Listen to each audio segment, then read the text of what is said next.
Hello. Wow. Good evening. I feel like I've been riding a roller coaster. That's exactly right. Hi, good evening.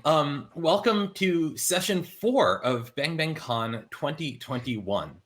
Session 4, did I get that right? Yeah, Okay, good. it's 4. All 4. So I'm super excited. So I don't know, like last night, we had an excellent Bang Bang Con. Actually, I've really been liking this pattern of a mini Bang Bang Con every single night. It's like giving me something to look forward to, and I'm going to be looking forward to this all week now. Yeah, definitely. I feel like it's really easy to like throw a bunch of Bang Bang Con over a weekend, but it's just like sort of nice to have it like across the whole week too. Yeah, and I think the thing that's amazing about it is like I've been watching all of the comments scroll by in Discord. I cannot do that today, of course, since otherwise my brain may explode. But I've been watching all of the comments scroll by in Discord, and it really feels like Bang Bang Con. Like, I helped to organize Bang Bang Con West 2019 and 2020, and we dodged a bullet in 2020, right? Like 2020, like the world disintegrated approximately a week after Bang Bang Con 2020, and so like that was my last moment of like Bang Bang Con-ness. And so last year Bang Bang Con felt like Bang Bang Con online felt like Bang Bang Con, and this year Bang Bang Con online really feels like Bang Bang Con to me. And all the talks last night I really enjoyed, just out of the sheer eclectic base of Bang Bang Con-ness. I think that's kind of what I don't know, that's what I really love. And so I'm really excited for tonight's upcoming talks also. Tonight really looks like it also has a very interesting collection of talks. As I was putting together like the bios from everybody, pulling them all together, I'm just like looking forward to tonight as well. Yeah. I think so. Last night we started with some all-purpose banter for a couple of minutes for technical reasons, and it turns out that was actually a very good idea, because it meant that because like I'm never on time to anything, and I assume, and so I just project this out into the world, that I assume that nobody else is ever on time to anything, and so I assume that our dear audience may still be getting settled in at their keyboards with popcorn and popcorn and popcorn, as the emojis seem to go in Discord. So I'm gonna so I think we should like do this for another couple of minutes or something. Yeah. Well, we could also do wonderful things like thank our sponsors who have helped pay for all the wonderful things you see. Even though we're virtual, we're not like a physical space. We still have a lot of expenses that go on with the course of running a conference. So that's the case. Providing money really helps us be able to not just put on a conference, but put on a really good conference with captioning, with being able to pay speakers, lots of wonderful things like that. Great. Our sponsors this year are, I'm going to put Cindy on the spot and see if she has the slide ready. Oh yeah, very look good. At that. Our sponsor. So this year we're sponsored by Xander. We are sponsored by Daily. Those are both excellent sponsors, and we really, really appreciate their sponsorship. And so, you know, we appreciate the sponsorship of all of our sponsors, but we especially appreciate our excellent sponsors. Our awesome sponsors this year are Wherewithal, and they are also sponsoring our famous live captioning, which is done by a real human being, not an AI-generated caption. There is a real human being captioning everything and typing very quickly into a very fancy keyboard called a steno keyboard. Tonight, our captioner is Mirabai Knight, who is captioning all of this, and that's available on our live stream and in the YouTube captions tomorrow morning. So Wherewithal is the sponsor for that. Discourse is an awesome sponsor this year. Full Story is an awesome sponsor this year. 2 Sigma is an awesome sponsor this year. Phase Zero is an awesome sponsor this year. Mapbox is an awesome sponsor this year, and so is Accelerated Tech. Thank you so much to all of our amazing sponsors this year. Yeah, and also the sponsors help us get really good AV people like Cindy, who's really on top of putting the slides for sponsors up on screen. Right. Cindy has been helping us run in this whole StreamYard environment, and has been taking care of this so that like I only have to focus on talking and that sort of thing, and which is approximately as much as my brain can handle. Yeah, there's a lot of AV wrangling with different people. Some are live, some are pre-recorded, screen sharing. And then when we're done, taking all that and putting it on YouTube so it premieres at the exact right time for the people on the Syncwatches. So there's a lot going on. She's absolutely wonderful at taking care of all this behind the scenes. Yes. All right. I think I've run my mouth long enough. Shall we introduce our first speaker? One more thing.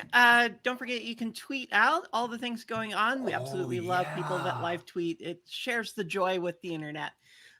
Be sure to use virtual Bang Bang Con for the hashtag, or mention at Bang Bang Con, because that's really us and not the BTS group. Oh my goodness. Yes. Apparently, the most popular thing we've ever done has not be BTS. And apparently in the BTS sphere, we've had like hundreds of mentions overnight as like a very popular BTS account like what expressed their joy at our naming collision. I think it's hilarious. I just love it. It amuses me. One of them, even like I was kind of glancing through replies at just the people that were absolutely humored at the like, oh my gosh, really? Like they're going along with it. And somebody's like, I hope their conference is going well. And I actually replied like, it's going absolutely wonderful. And just got a whole bunch of likes on top of that. So it's been fun and amusing to work through, I guess, look through all the tweets and everything. Yeah, I love it. Okay. All right, let us get started. So up first, okay, I have it. I have it in a window here. Excellent. Tropes, cliches, made-up slangs. It's the Data Sitters Club. Quinn Dombrowski will be presenting this. Quinn loves languages, digital humanities, and sewing brightly colored clothes, and can often be found on Twitter at Quinnania. Yes, I think I got that correct. All right. I get it. Quinn works in the library in the Division of Literatures, Cultures, and Languages at Stanford University. That's right up the street from me. But lives in Berkeley, that is not right up the street from me, with a husband, 3 small kids, and 2 geriatric cats. I'm very excited about this. I did not ever pick up a Babysitter's Club book in the 90s, but I'm excited anyway to understand more and more and more. Please tell me all about this, Quinn Dombrowski.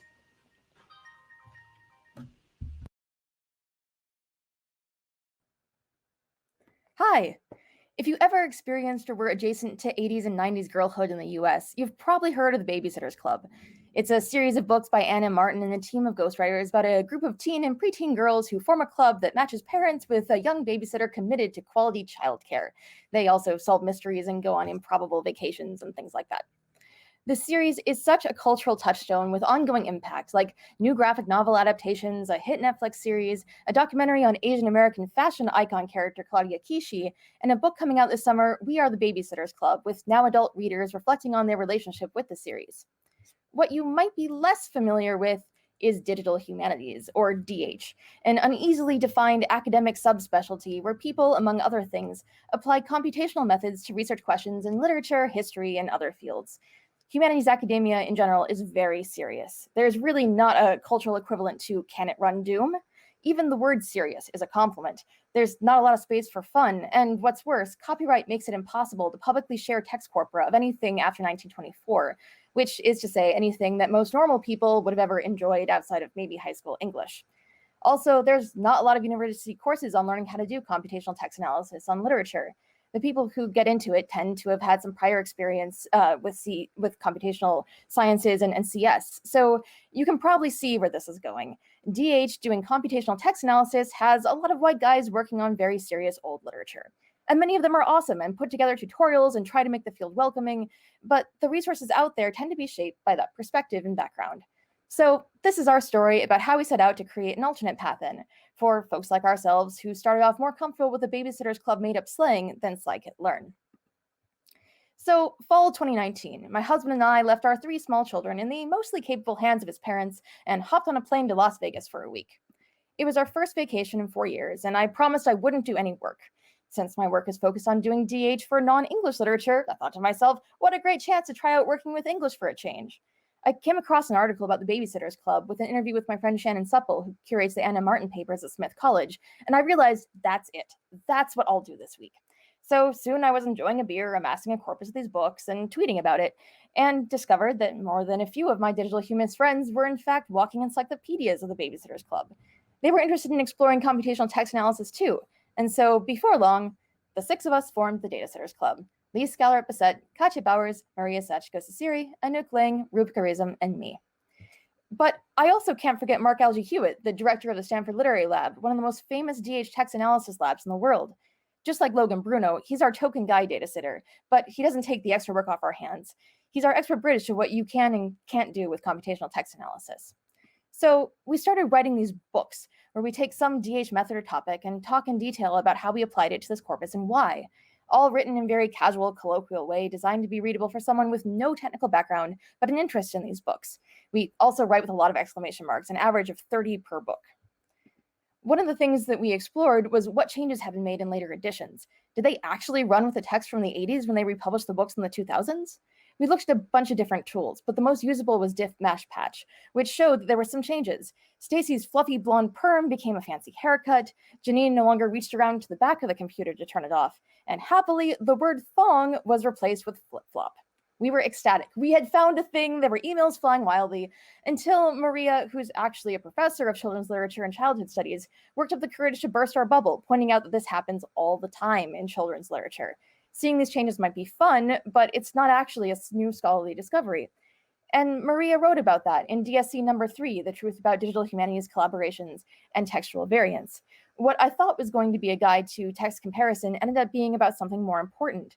Speaking up when your friends have gone off the rails with something that isn't what it seems. And that's become part of how we write all these books. We write our feelings, frustrations, doubts, and those things get equal space along with the code. We've also been collecting as many translations of the Babysitters Club as we can. The series appeared, at least in part, in around 20 languages in the 90s and 2000s, and the release of the Netflix series has spurred a new wave of translations in the last year. It's been really interesting to look at different translation strategies. By and large, these books are not getting adapted to the local context of their readers. They aren't treated as timeless stories of female friendship that just need some tweaking to be made more familiar for their audiences. Their allure, it seems, is typically as American stories about American girls engaging in American entrepreneurial capitalism in America. We stumbled into looking at the French translations in depth first, and it turned out to be a great choice. The series was translated 3 separate times into French. In Quebec, where they did change the locale, the girls live in a suburb of Montreal and Stacy is from Toronto. In Belgium, where the stories were unusually extremely localized, the girls live in a Paris suburb, and Jessie, originally from the only Black family in Stony Brook, Connecticut, moved from Burkina Faso in the Belgian translation. And later in France, where everything is set in America, just like the original books. But even for books that aren't localized, some concessions often have to be made. The Babysitters Club is littered with American brand names, especially for food. SpaghettiOs, Gatorade, Twinkies. We started to wonder, what did the translators do with it all? So by compiling a list of food words in the text where we had multiple French translations, I wrote some code to run the English text through WordNet, a giant database that classifies English words into certain categories, including foods. That was a start, but it was good that I manually checked some things that were classified as not food, because it turns out that WordNet thinks that the primary meaning of hot dog is daredevil, and hot dog is not a food. Maybe it has a point. I used this data to train a named entity recognition model on food words using Spacy to make it easier to find food words in other texts. Once we identified all the English sentences with food words, we use an algorithm called Blue Align to line up the English text with the translations, so that all the sentences that matched one another had the same line number. This made it easier to compare the text and see how different words got adapted. Lee and our Belgian data sitter Isabelle Gribamont took a look at the results and made some surprising discoveries. There were some creative adaptations, like turning SpaghettiOs into ossobuco, a complicated tomato sauce and veal dish. A lot of generalizations, like making M&Ms just chocolate, and at least one explanatory footnote for readers, which you might not have imagined that Gatorade would be the thing that necessitates a footnote in children's literature, but here we are. So in DSC number 6, Voyant's Big Day, Katya used the fun text exploration environment Voyant tools developed by the late Stefan Sinclair to tackle one of the most memorable quirks of the Babysitters Club. If you've read these books, you might remember that they're marginal or made-up slang, which has to be explained in every book where it occurs. Fresh means cool, and there's also dibble, which is short for incredible, which sometimes occurs as dibbly, so something could be referred to as dibbly fresh. We remembered this language being all over this series, but using some of Voyant's concordance functionality and lining up the books chronologically, there's only a small handful of books where it appeared, and it's most commonly associated with reader anti-favorite Mallory, whose claims that everyone in the club uses this language aren't actually supported. Maybe Mallory is just an unreliable narrator who keeps trying to make fetch happen. Another infamous feature of the Babysitters Club is its repeated use of tropes in Chapter 2, which, in every single book, reliably recaps the basics of who the characters are and what the deal is with the club. We wondered how similar are these Chapter 2s anyways. And if you look at other chapters compared across the books in this heat map based on cosine similarity using word frequencies where darker means more similarity, you can see that Chapter 2s in the big picture are indeed much more similar to one another than other chapters are.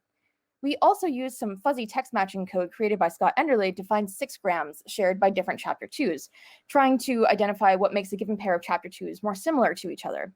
This gave us a network of the books with a high amount of repetition. We tried color coding the network by which character was the narrator, but that didn't give us a lot of explanatory power.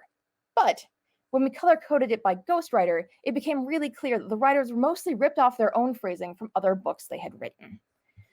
So attending Bang Bang Con has been a delight and an inspiration. I don't often get to share what we're doing in the Data Sitters Club with people who so openly embrace joy, whimsy, and a sense of why not with their work. The thought occurs, maybe literature is something like a poorly documented API. It contains wonderful things that you can access with the help of computation, and maybe there's even scholarship that can point the way towards interesting things to explore, like notes from people who've tried to access the API before. What if you treated the books you've loved like data sets that you could explore and appreciate in new ways, even if there's no straightforward way in?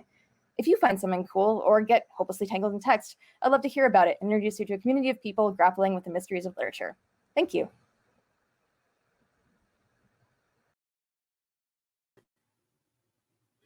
That was wonderful. Thank you, Quinn, for that. I have to admit, I looked at the Data Setters Club last week, the website yesterday. I can't talk. Yesterday, I looked at the website. The website is a gem. It has like every Babysitters Club theme, all the pictures. They just roll with the whole thing. I love it. You all should go check that out. I don't even remember where the website I found it at, but it's probably posted in the channel. Go look at it. It's amusing. Oh, I'm muted. There we go. Oh, there you go. Yeah. Yeah. You know, I love that. I love that because it feels like one of these like only at Bang Bang Con kinds of things. Like it's a fusion. I don't know. One of the things that I love about this is the fusion of like all these kinds of wildly eclectic ideas right on the edges of computation and using computational tools to surface insights, I guess, in places that you wouldn't otherwise go looking, right? And so the thing that I love about the phrase that I kept that like my mind has stuck to is literature is a poorly documented API, and the question of how to use this API and how to harness like the power of literature by asking questions about it as a big data set, as a large data set, of how similar are these various pieces. I don't know. My brain is still churning on thinking about like when I took classical lit back in high school, right? And I'm thinking about like all of the literary techniques of like how do you get a bard to remember how do you get a bard to remember each piece of the story of Odysseus and sequence? And so I'm like churning on this of like coming back to these analyses that I vaguely remember, and the approach of using like modern computational tool. I don't know. I'm so excited by this. Yeah, and it kind of reminds me, there's been other talks, like somebody dissected the gray brick Game Boy and how the cartridges work to make his own version of it for a band that was releasing an album. I don't know. I love that Bing Bang Con is a cool place to kind of bring older vintage, whatever, retro things back and just kind of investigate them a little deeper. Yes. And continuing in the apparent theme of Bang Bang Con 2021, started off with a Doom reference. I like how we have an emergent theme going somehow. Anyway, I think we are all set to begin with our next speaker. Our next speaker is Nicholas Carlini, who is going to be talking to us about Golem, the Game of Life Limited, Unlimited Register Machine. Nicholas is by day employed as a research scientist at a large search engine company in the hopes that he will provide new and useful research. He also does this by night as well, but disregards the qualifier useful. I'm very excited about this because the Game of Life is it's a collection of algorithms that I find vaguely like not all that useful and very exciting anyway. And if you haven't looked up the algorithm hash life, so for those of you who don't know what the Game of Life is, it's a cellular automata. I'm sure Nicholas will be telling you all about this in a moment. But there are reasons to simulate very, very large grids, like what Nicholas is about to tell you. And there is a really, really cool algorithm called hash life that I've always wanted to give a talk on. And this is exploring one of my favorite things from a different perspective. Anyway, please welcome Nicholas Carlini.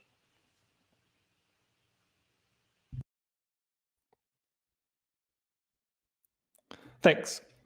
So yeah, I'm going to talk about the Game of Life Limited Unlimited Register Machine. This is something that I've been working on for a while that I'm really excited to talk about. So maybe to get started with a little bit of a weird question. What is a computer? And this is a little bit weird because there's lots of different definitions of computers. And for this talk, I'm going to exclusively think about computers just as a collection of digital logic gates in some interesting configuration. This here's a schematic for an Intel 4004. It's one of the first microchips that was produced. And really all they are is just a collection of digital logic gates. And so, for example, we can have here just an AND gate. You all have probably seen this at some point in the past. All an AND gate is just a function that takes two inputs and returns one output. If neither of the inputs, or if both of the inputs are 1, then the output is 1. Otherwise, the output is 0. So only in the configuration 1, 1 do you get output 1.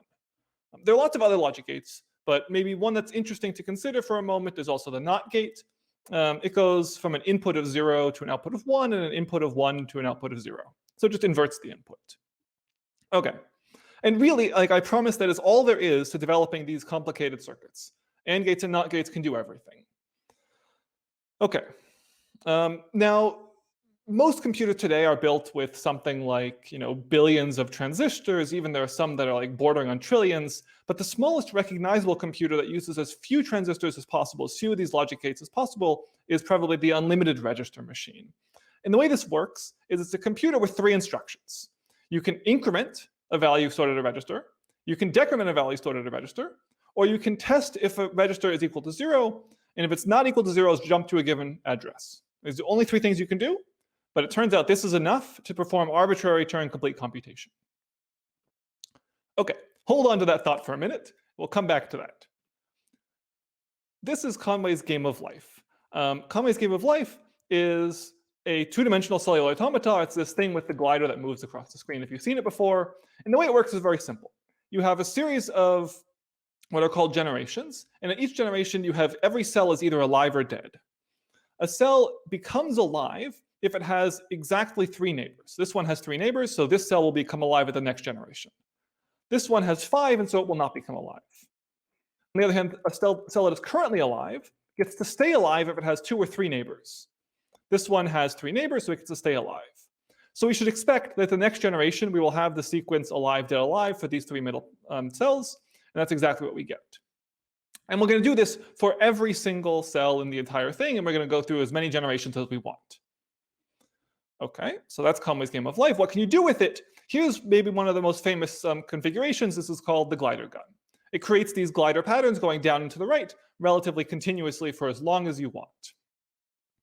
Okay, this seems pretty, interesting to see, but like, what's the purpose of this?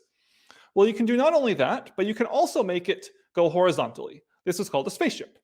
Instead of just going down to the right, you can make it go horizontally. You can make it go vertically if you rotate the spaceship the other way around. Okay, so where am I going with this? Well, let's consider what happens if we have a glider that runs into a spaceship. Normally, they just hit each other, and then they both go away. But if we have another spaceship coming in from the bottom, this spaceship hits the glider first, and then the other spaceship coming in from the left gets to continue on to the right. Okay. Wait a second. That sounds remarkably similar to an AND gate, where only if both patterns are present is the spaceship coming from the left allowed to go through to the right. And in fact, it is. So, I mean, can we do a NOT gate also? Okay, here's a NOT gate. There's no input on the left, and there's an output on the right. We send an input in from the left, and after a short propagation delay, we end up with this glider stream colliding with the output, and now there's no output on the right. And so we have, again, input on the left, no output on the right, which seems, very similar to exactly this sort of NOT configuration we want. And I said there was this sort of theorem that if you have enough AND and NOT gates, you can build anything you want. And in particular, you could build an unlimited register machine. And you have to limit it because, computers in reality aren't infinite size, but let's go with that. Okay, so what do you need for a computer? Well, I mean, if you ask some people, they'll tell you the first thing you need is a clock. A clock, if you're an electrical engineer, means you're going to oscillate some crystal at some high frequency, but we're in the game of life, so we don't need to worry about physics. We can just connect a NOT gate onto itself. And like all of the electrical engineers out there are going to be screaming, saying like, where is the power coming from? You can't just like, make a thing connect to itself. But like, this is a simulation in the game of life. We can do whatever we want. So here it is. This is a NOT gate connected onto itself. You have to rotate the stream accordingly because gliders don't bend. You can't just curve a trace. And what you end up with is this very nice pattern where it will cycle on and off and on and off essentially forever. Eventually, I'll have to move on to the next slide, but it will just do this as long as we ask it to. Okay, so there's a clock. Now we need memory, some way to store data for sort of a time to retrieve it later in the future. So here's our memory cell. By default, it doesn't do anything interesting. It's an OR gate and a NOT gate connected into each other. But if you have input that comes in from the upper left, then you set these gliders going in this loop. Even after the input is gone, the gliders are still looping here. And if you send something in from the bottom left, then it clears it out and makes this now have the empty state, and it stays empty, and it's just going to continue in this empty pattern until eventually, from the upper left, again, we're going to have this new glider stream come on in, and the glider stream will come from the upper left and reset this gate back in, and now we'll continue looping and have this 1 until eventually later we have another 0 coming in from the left, from the lower left. Okay, so there's our memory. Now we need some way to do arithmetic. And this is like the third piece of a computer. You need to be able to, at a regularly scheduled interval, store and load data. So here is our arithmetic function.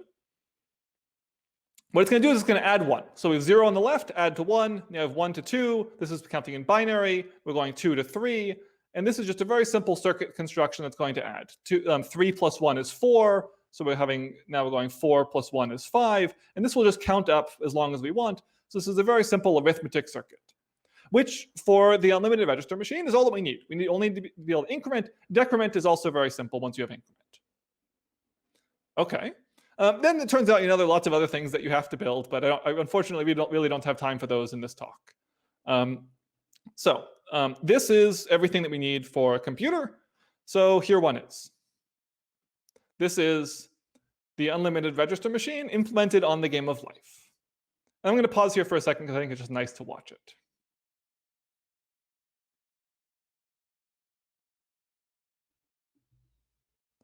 Okay, so the way that it works is in the upper left here, we have our clock. This is what counts, just a NOT gate connected to itself. At the top, we have 16 4-bit registers. Each register can be 4 bits. We then have an ALU over on the right. This is what does the increment or decrement. We have a program counter to keep track of where we are. A 7-segment display decoder to send some output to the right. We have the program ROM. This is the code that we actually implement. There's the instructions we're going to run on the bottom. And because I wanted to, we have a two-stage pipeline. So this computer can actually fetch and execute 2 instructions at the same time. This makes it twice as fast. Here's what we're going to do. We're going to write a program in order to factor the number 15. So why are we going to factor 15? Well, because I think that's just sort of a fun thing to do. This is the instructions you would need in order to do that. And so we run it. It would take actually quite some time to run. So let me just skip towards near the end, and let me just let it go. I've sped it up a little while using hash life and letting it run. And it tells me the answer is that 15 is equal to 3 times 5, which it is. And so if you look up, from the news, you find that like the best quantum computers from 2012 could almost always, maybe with 50% probability, calculate that 15 was equal to 3 times 5. And I've just introduced a computer here that's able to do exactly this same thing with 100% accuracy.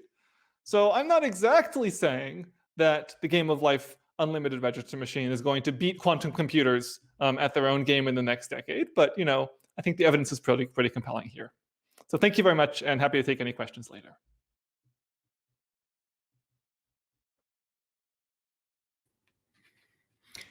I am absolutely in awe of all of that. That is fantastic. This is the future. Yeah. We are learning useful, important things at Bang Bang Con 2021. Exactly. I have this Arduino kit. I feel like I should just throw it away because everything I've just seen is so much cooler than this. I don't know. Digital logic is one of my favorite things. In fact, it is so much one of my favorite things that is what I do professionally. And so implementing digital logic on top of, I like weird machines, and I like implementing digital logic on top of weird machines.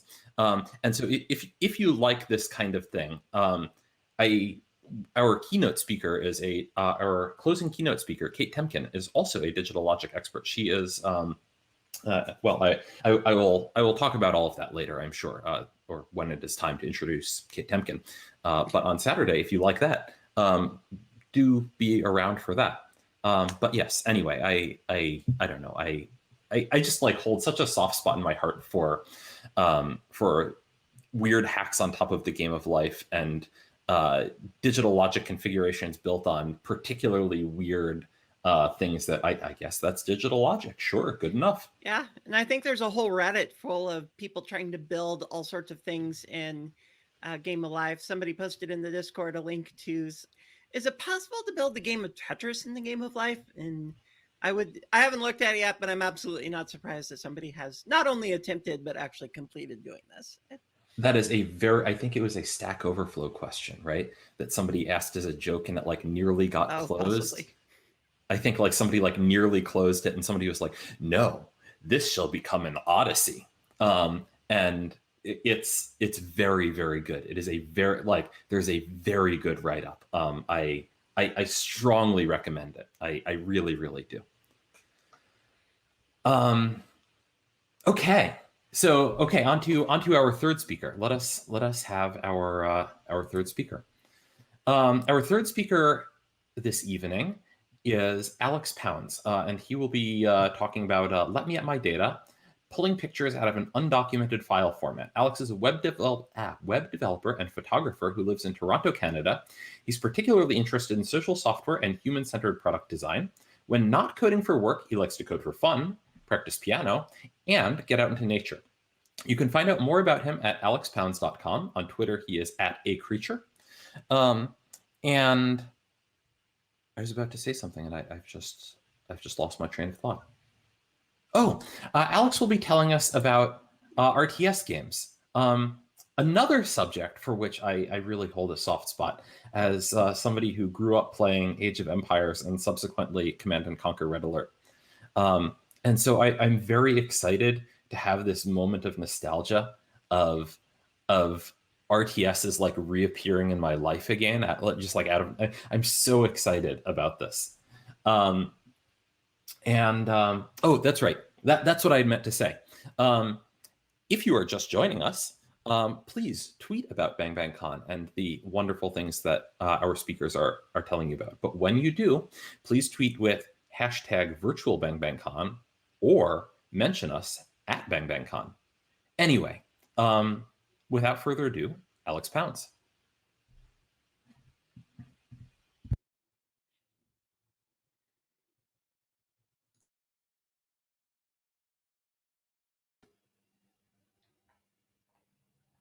Hello, I'm Alex, I'm a web developer, and today I'm going to tell you all about my first ever attempt at reverse engineering a data file. If you've ever played a real-time strategy game, you'll be familiar with the concept of fog of war. You can't see the map until your units explore it. There's an app called Fog of World that brings this concept into real life. When you install it, the world is covered in fog, and as you move around, the fog is cleared away. I installed it on a whim years ago, but it's really changed my relationship with geography. For instance, it inspires me to take new routes around town, and it's particularly cool when traveling. Here's a trip I took to Quebec City a few years ago. This is my own custom map of the city, and it's detailed enough to show individual streets and parks that we visited. But the app can only export screenshots like these. I wanted access to the data so I could draw my own maps. Although there's no official data export, Fog of World syncs with iCloud and Dropbox. If you look in the sync directory, you'll see a whole bunch of files of varying sizes. And they don't have file extensions, so I had to figure out their contents another way. There's a utility called File that can detect file types, and that identified them as compressed files. After I decompressed them, I ran File again, and File did not recognize them. Now, another useful utility for identifying files is Strings, which looks for human-readable text in data, but that didn't find anything either, so my last resort was to look at the raw data. Let's open the file in Hexdump. Hexdump shows three things. It shows an offset into the file, it shows the data itself in bytes, and a human-readable printout if you interpreted those bytes as ASCII text. Now this is the start of the file. What do you notice? I noticed it's mostly empty, and the stars on the left mean everything between the above and below offsets is the same, so it's even emptier than it looks. If I highlight the non-zero bytes, the data seems to form a line. Now this is the top of the file. Let's look at the bottom. The end of the files look different. They're much less sparse, and the data starts to reach the printable ASCII range, and it also falls along straight lines. Now I didn't notice these lines in Hexdump because they only stand out when you show 0 bytes differently. But I did know the files were mostly empty, and I wanted to look for patterns, so I wrote some code to print out ASCII diagrams, and I made the character wrapping point configurable. Wrapping at 32 characters, we don't get much. 64 character wrap looks a bit more promising. Wrapping at 128 looks great, and 256 characters looks a bit weird again.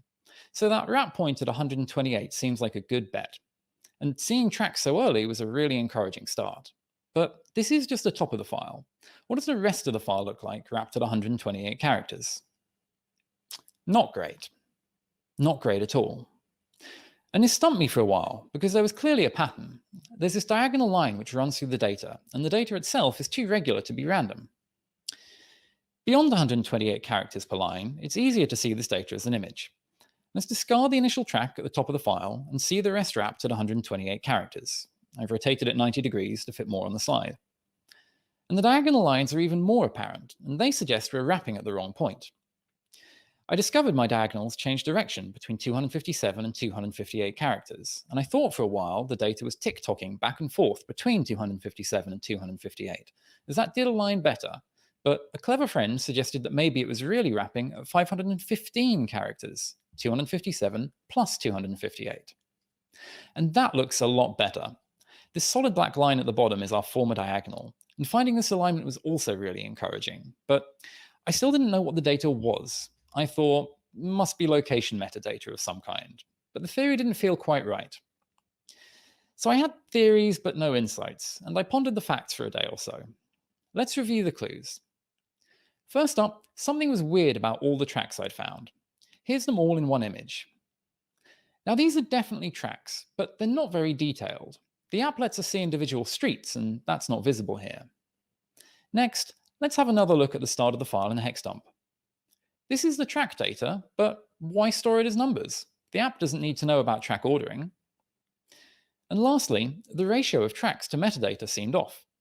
Here's the non-zero bytes of our file again, but with the track included this time.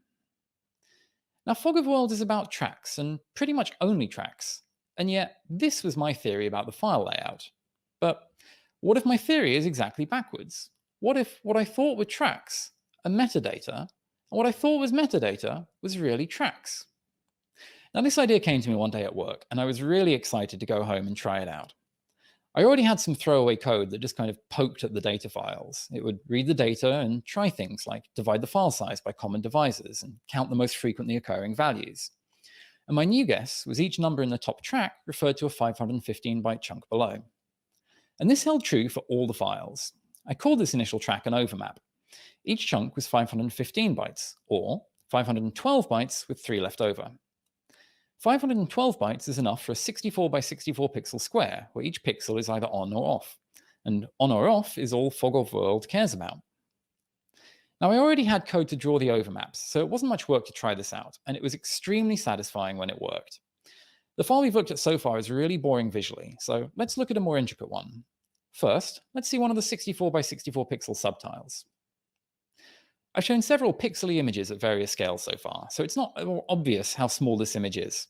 It's only 2 Super Marios tall, or 4/5 of a Street Fighter.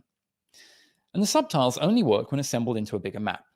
Here's the overmap for the whole tile, and there's not much detail visible. If we draw each subtile into its overmap location, there's a lot more detail, and this is a low-res preview. Zooming in further, I can show you the subtiles, and this is as granular as it gets. There's a subtile we saw before in context. Now, you might remember that our data chunks are 515 bytes each, but each subtile is made from 512 bytes of pixels. What's the story with the last 3 bytes? Well, I don't know entirely, but I figured out one of them. Let's look at a small part of a different tile, but with the mystery 3 bytes printed as numbers. Almost all the subtiles have the same first mystery byte, not just in this crop, but the entire file, except for one subtile on the right. Now, this track's from Niagara Falls, and I've only ever visited the Canadian side of the falls, but that rightmost subtile, that I've barely visited, is mostly America, so it seemed like it was related to countries. I pulled the country bytes from all the files into a list and sorted them, and then identified some of those countries, because I know where I've been. And it seems a safe bet these are positions in an alphabetized list of ISO 3166 country codes. Now, the other 2 bytes are different, and they don't seem tied to the underlying geography. I have some older backups from Fog of World, so I can compare an older tile with a newer version. And the last 2 bytes change when the pixel data changes, but I don't know more than that yet. Regardless, the bytes don't seem related to drawing maps. Let's return to the file naming. I can render each tile, and I can piece the tiles together by eye. I figured the tile names must be related to its real-world location. And I wrote some code to help me assemble these tiles into a bigger quilt. Here's a chunk of Canada as code, and here's the output. Now, there are definite patterns here. The first 4 characters seem to be a hexadecimal ID, and then the next 4 characters are mostly stable by row, which would suggest the last characters are to do with vertical position, but they have more differences. And some places have longer tile names too. So there's really 2 problems here. Is there a tile for this real-world location, and does this tile have any neighbors? And I haven't solved either, but I am looking for patterns. Here's an example. Let's see all the file names again, but with some duplicate files removed. Different character positions in the file names have different possibilities. The first 4 are clearly hexadecimal, and the next character has only 4 possibilities, which should make you think of a layout scheme like this, or like this, or like this. Unfortunately, my tiles are laid out like this. But in practice, this hasn't been a problem. Sorting tiles by country, combined with the mostly stable row identifier, makes it straightforward to assemble these quilts by hand. And I can now make big maps. Toronto to Ottawa is about 220 miles, or 350 kilometers, so each of these tiles is about 30 miles square, or 50 kilometers square. Now, I've made enough progress to give a talk about this, and I can draw my own maps now, but there are still some open questions. I don't know the meaning of the file naming, or how each file is pinned to the real world, and I also have those 2 bytes for each subtile that are still a mystery. Now, maybe you figured it out already, but if you have, please don't tell me. The Fog of World author seems nice and has some unrelated code on GitHub, so I could probably have just emailed them and asked. But I like puzzles, and I want to solve it on my own. Now, this was my first reverse engineering project, so my tips are rudimentary, but it was really fun. So if you like puzzles and you have some mystery data, I definitely recommend trying to figure it out for yourself. One thing that struck me is the power of visualizing data. People often think visualization means charts, but ASCII pictures were enough to confirm I was on the right track. Drawing red squares and numbers on my maps also helped, a graphical equivalent of console.log debugging. And similarly, summarizing data also helped me find patterns and differences. Keeping scratch notes with a stream of consciousness speculation was really useful, especially when I returned to the project after a break. And lastly, even if you're a programmer, don't forget you have other tools too. I used a spreadsheet for some parts of this, and that was a lot quicker. And that's everything. If you have questions or want more details, I'm hanging out in the Bang Bang Con Discord server. Enjoy the rest of your Bang Bang Con.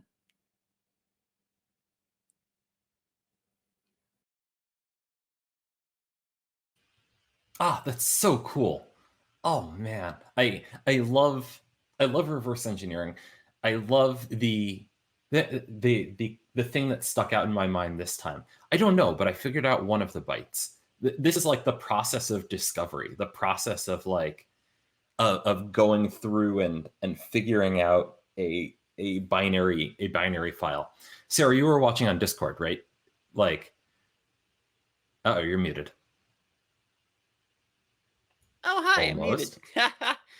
It has to happen at least once this conference. Mhm. I was gonna say, yeah, I have been watching Discord. I've loved everyone's like, wow, that's so cool. Oh, that's awesome. That's great. And then when they figured out like it was a 515 ratio file, like, oh, I hate this. Oh, I'm so angry. No. Oh man. Oh, I'm furious. And then they would roll back to like, oh, this is so awesome. I love that they're doing. Oh no, this is terrible. This talk has like everything in it. It's a real roller coaster. I love that. I love that variant. I like that variety of story, which really does turn into quite a roller coaster. I think like that's the reality of picking through binaries. This is my favorite style of talk nowadays. It's not just technical dives into anything anymore. It's very much I was doing a thing and it worked great and it failed and it worked great and it failed and it worked. I just love it. Yeah, the trip report genre of talk I always quite like. Um, I did get a chance to flip through Twitter while I was while I was watching, and somebody mentioned they're watching Bang Bang or Bite Size Bang Bang Con 1 hour every night. That's correct. Someone has a messier room than mine. That is correct. Welcome to the Mountain View studio, coming to you live from the Mountain View Hardware Labs.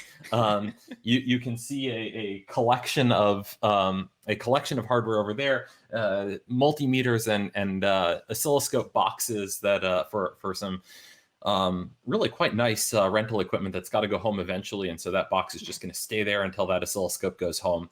Welcome to the Mountain View lab. Hello. See, the secret is hiding your mess around the edges so your camera doesn't pick it up. That's right. I think I choose to embrace my mess. I think that's fine. The mess is really a reflection of my mind also.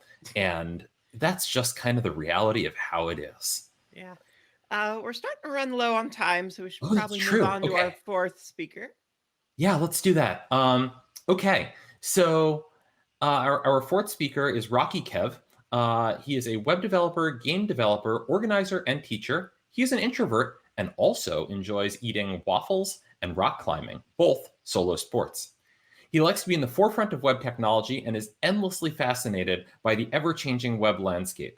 So Rocky Kev is going to tell us about NetMonster, a trip through the early 2000 internet and monsters hidden inside websites. And I think that is another one of my favorite Bang Bang Con genres, is a trip through history in a way that you can only find by doing just kind of deep dive into why something was the way it was and how it is now and how it got there. And so I'm very excited to have Rocky Kev tell us about that. Rocky.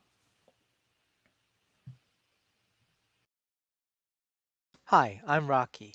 In this talk, we'll be covering NetMonster, a game that no longer exists. I'll show you some NetMonster fan sites from the early 2000s internet, and as a heads up, this will be a very visual talk. I've embedded websites directly into these slides, and I won't necessarily read the content out loud, but hopefully you can read all the funny bits yourself, and you can always get the slides later. So let's jump right into it. Hi, I'm Rocky. In this talk, we'll be covering NetMonster, a game that no longer exists.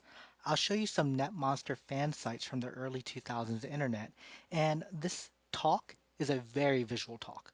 I've embedded websites directly into these slides, and I won't necessarily read the content out loud. But hopefully this video is very detailed, and you can kind of read all the funny bits on your own, or at least get the slides later. So let's jump right into it. And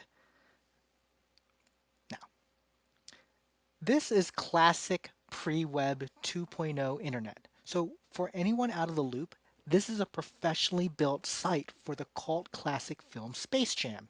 This site is real. It still exists and has valid web code. And again, very classic internet. It has excellent design taste. It has animation. It has blue text on green background, not to mention a table layout. And we have a banner up here. And I want to emphasize this was done by professionals.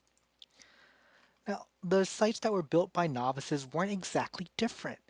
This is also a real website found in the Wayback Machine roughly the year 2000 and still table layouts, some interesting color choices.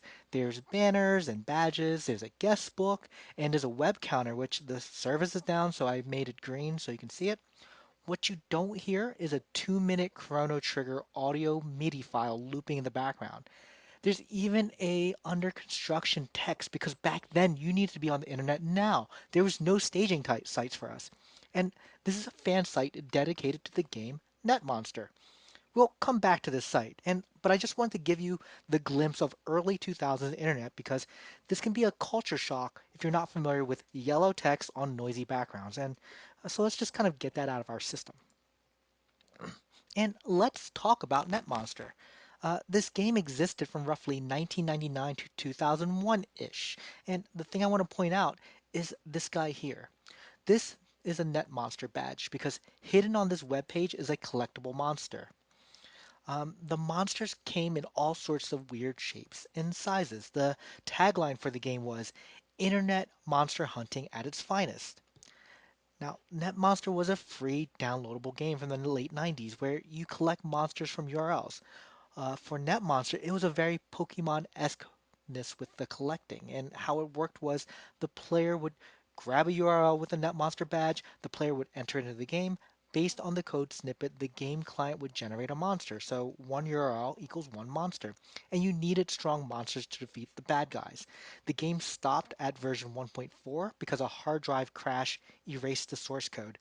And there was never a NetMonster version 2. And here's a crazy fact. This game has been abandoned for more than 15 years, and you can still run the NetMonster client today. It was written in .NET and works on Windows 10 machines. It's an absolute tech marvel. So today, we visit the same websites like Facebook and Reddit and Wikipedia. And in the early 2000s, when we called it the information superhighway, there was no Wikipedia. But there was a lot of people who had to share their knowledge. So they built websites, and often for free. So there was an industry of free website builders like GeoCities or Tripod or a dozen other free web services. And to find these knowledge sites was still a challenge. Google was still being figured out in 2000. Like searching did exist, but I mean, good luck. And much of the internet was organized in topics in what we called web rings. People made websites based on a specific topic and they joined a web ring. And really, very often we just created shrines for our internet anime waifus. And you'd put your website on the web ring and now people can find it. And going back to NetMonsters, there were NetMonster websites because to catch NetMonsters, you needed to find websites with the NetMonster badge, which means visiting NetMonster web rings, which means being familiar with fan sites about NetMonster. And this is where we hit this sad point because that is a lie. The internet isn't forever. This was an obscure game in 2000. These fan sites are dead. You can't Google NetMonsters and find anything about the game. I went to page 50 in the search results. It's not there. These fan sites are gone from the modern web. Heck, GeoCities doesn't even exist anymore. So I dug into the backups of data hoarders through GeoCity torrents and through the Wayback Machine in order to find these fan sites that no longer exist in the modern internet, which brings me back to Kragok's NetMonster Reality fan site. So Kragok, what is your site about? I've included the metadata because I just thought it was hilarious. So on the left side, it's hard to see. There's an FAQ. Kragok provides links to catch monsters. But if we scroll down, I love this fan art, and you can kind of guesstimate Kragok's age. And this text is hilarious. And over here is that Netmonster web ring list. The links to catch net monsters, they're not all pages full of content. Many of these fan sites had pages upon pages of empty HTML files with a single button and sometimes a banner. Like this was an actual web page. So let's move on.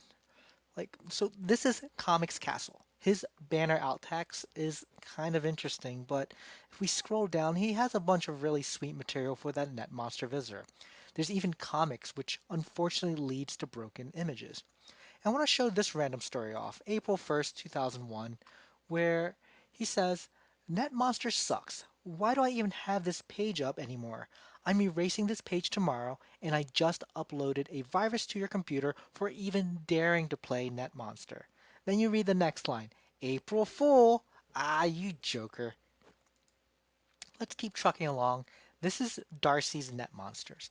Let's ignore the H1 for a bit and scroll to the goods. And it's really cute. This line, dogs, wolf, take us home. Oh, Darcy. Darcy was a helpful member of the Net Monster community. Darcy even organized the monsters into these categories for us. Thanks, Darcy. But heading back to that H1, Netmonster works on a freemium model. To unlock everything, you had to spend $25 or refer a bunch of people to buy it. So Darcy is saying over here, refer me, get me a premium license, and I will give you secrets. Darcy was an entrepreneur. So we hit some fun sites, but here's some of the sadness. Not every site was intact. Like Powerpuff CA, look at the right side and all those 404 errors pointing to images. What was here? We would never know. Then we have Dux's site. Dux had a Netmonster choose your own adventure. And he had a quiz. And none of the links worked. And I looked. So that was kind of sad. So let's kind of get real depressing and wrap up with Chris's Netmonsters. So around the early 2000s, Chris hosted his Netmonster site on a free hosting platform called VR9. And somewhere between fall and winter of 2000, Chris revamped his site to be more of a table design. You could really start to see his hobby peak on this page, where he has over 2,400 net monsters in his collection. And I just love on the side where he shows off his computer specs. But something fascinating happened in the year 2000, which was the dot-com bubble burst, and that free host was affected. And what I know is that by 2005, that URL pointed to this site on the right. Now, this isn't an end to Chris's story, because maybe Chris knew about living on free web hosts, because Chris migrated as much as he could to a new free hosting server. And a lot of the design is still there. He even calls his account NetMonster, but something is missing, which is a lot of the details. But in 2003, just 1 year after the migration, something else major happened. This time, it wasn't involving any dot-com bursts or bubbles. In 2003, Chris changed. He revamped his website. The URL is still the same. It still has a NetMonster URL, but now it's a blog about Latin.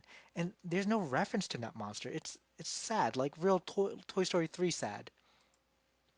There's a lot of sites I didn't even cover, but we can start to piece together this universe, and it's kind of pointing at all of these missing pieces. And here's the thing. I don't even like NetMonster. It was an awful game. And that's what makes me sad because I had a random thought about a random web game that I played for like 2 days in 1999. And you can't deny that there's a real history that the modern internet has nothing about. The internet is incredibly fragile, and if it wasn't for the Wayback Machine, it would have been lost forever.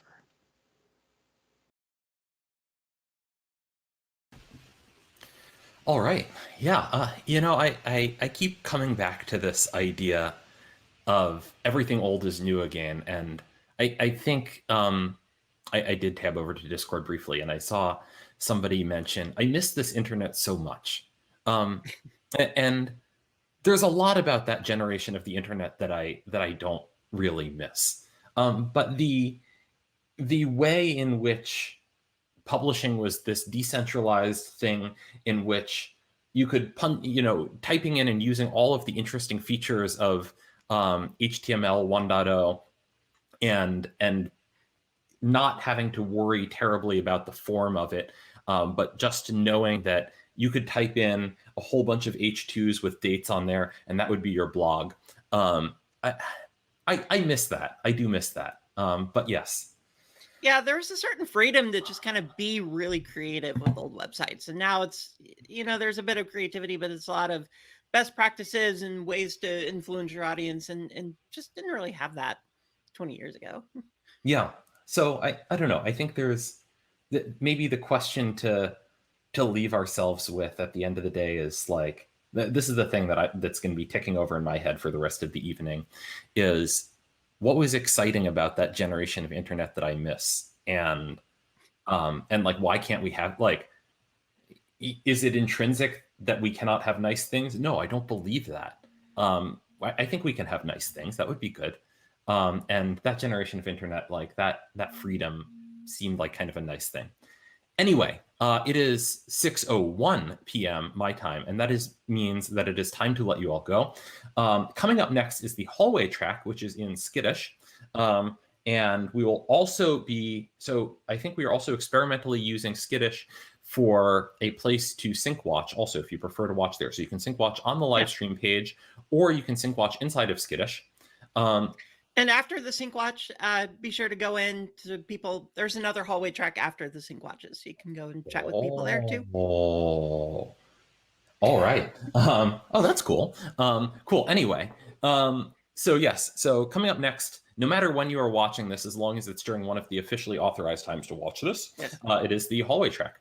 I wanted to thank all of our speakers this evening. Once again, I wanted to thank Quinn Dombrowski, Nicholas Carlini, Alex Pounds, and you just heard from Rocky Kev.